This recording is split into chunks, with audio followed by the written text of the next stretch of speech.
Welcome to Sameera kitchen recipe. మీరు అందరూ బాగాలని మనస్ఫూర్తి కోరుకున్నా. ఈరోజు నేను పల్లీల చట్నీ చెప్పుతున్నాను. చాలా బాగుంటుంది పల్లీల చట్నీ. ఇక్కడ 10 టమాటా పళ్ళు తీసుకున్నానండి.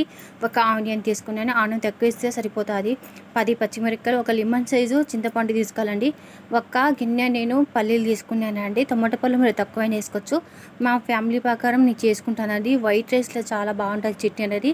ఇది కిచిడీలు ఇంకా చాలా బాగుంటుంది. కడాయి పెట్టుకుని మన పల్లీలు అనేది దూరగా ఫ్రై చేసుకోవాలండి. కొద్దిగా మన ఆయిల్ వేసుకొని ఫ్రై చేసుకోవచ్చు. అయితే నేను ఆయిల్ వేయకుండా ఒట్టిగానే ఫ్రై చేసుకున్నాను.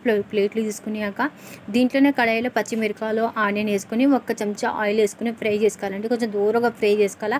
ఇవన్నీ మగ్గిపోవాలండి. ఆనియన్, పచ్చిమిరపకాయలు ఇవన్నీ మగ్గిపోయినాక ఇక్కడైతే నేను టమాటా పళ్ళు శుభ్రం చేసుకుని కట్ చేసుకున్నానండి. టమాటా పళ్ళు మీరు ఎన్ని వేసుకోవచ్చు అంటే నేను కొద్దిగా ఎక్కువ వేసుకున్నాను. ఇదైతే చాలా బాగుంటుంది చట్నీ అనేది. పులిహోర అన్నము, కిచడి, మనం వైట్ రైస్, దోశ, ఇడ్లీ మా యాదంట్లోనే తినొచ్చు. చాలా బాగుంటుంది. చింతపండు వేసుకున్నానండి. ఇవన్నీ కొంచెం సిమ్లో మగ్గనియాలండి. కొంచెం మీరైనా మూత అయినా పెట్టచ్చు, లేకుంటే ఇలాగనే సిమ్లో మనం కుక్ చేసుకుంటూ కుక్కిపోతాయండి. చూడండి అన్నీ మగ్గిపోయినాయి ఇవన్నీ. ఇప్పుడు కొంచెం గ్యాస్ బంద్ చేసినాక చల్లారించినాక మనం మిక్స్ పెట్టుకోవాలా. ముందు అయితే పల్లీలు పొడి పట్టుకోవాలండి. మెత్తగా పొడి పట్టుకుంటున్నాను. ఇలా పొడి పట్టుకున్నాక దీంట్లోనే మన చల్లారించిన టమాటా పళ్ళు ఇవన్నీ వేసుకోవాలండి. వేసుకున్నాక కొద్దిగా సాల్ట్ వేసుకోవాలి. తగినంత సాల్ట్ వేసుకున్నాక మళ్ళీ మిక్సీకి పట్టుకోవాలండి. మనం ఇక్కడ ఇది కూడా మెత్తగా పట్టుకోవాలండి. ఇది చాలా బాగుంటుందండి చట్నీ అని కొంతమంది తీసి పారేస్తారు. చట్నీ అయితే చిన్న చిన్న ఫంక్షన్లకు అయితే ముందు చట్నీ కిచిడి పెడతారండి.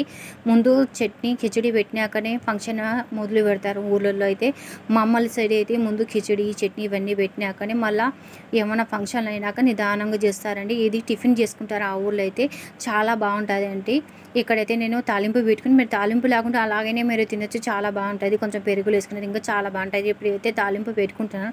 కొద్దిగా ఆయిల్ వేసుకుంటానండి. దీంట్లో జీలకర్ర, ఆవాలు, కొద్దిగా ఒట్టి మిరపకాయలు వేసుకోవాలండి. ఇవన్నీ దూరగా ఫ్రై చేసుకునేప్పుడు మనము తాలింపు కొద్దిగా మనం పచ్చిమిరపకాయలు వేసుకోవాలి. దీంట్లోనే కరివేపాకు వేసుకుంటే ఇంకా చాలా బాగుంటుందండి. చూడండి మన తాలింపు అనేది ఎర్రగా ఫ్రై చేసుకునేప్పుడు గ్యాస్ బంద్ చేసి ఇప్పుడు దించుకుంటున్నా అండి. మన తాలింపు అనేది చట్నీలు వేసుకుంటున్నా. చాలా అంటే నిజంగా చాలా బాగుంటుంది. మా పిల్లలకి అందరికీ నచ్చుతుంది, మాకు నచ్చుతుంది. మీరు కూడా తప్పగా ట్రై చేసి నాకు కామెంట్లో చెప్పండి. మా వీడియో మీకు నచ్చినట్లయితే లైక్ చేయండి, షేర్ చేయండి, సబ్స్క్రైబ్ చేయండి.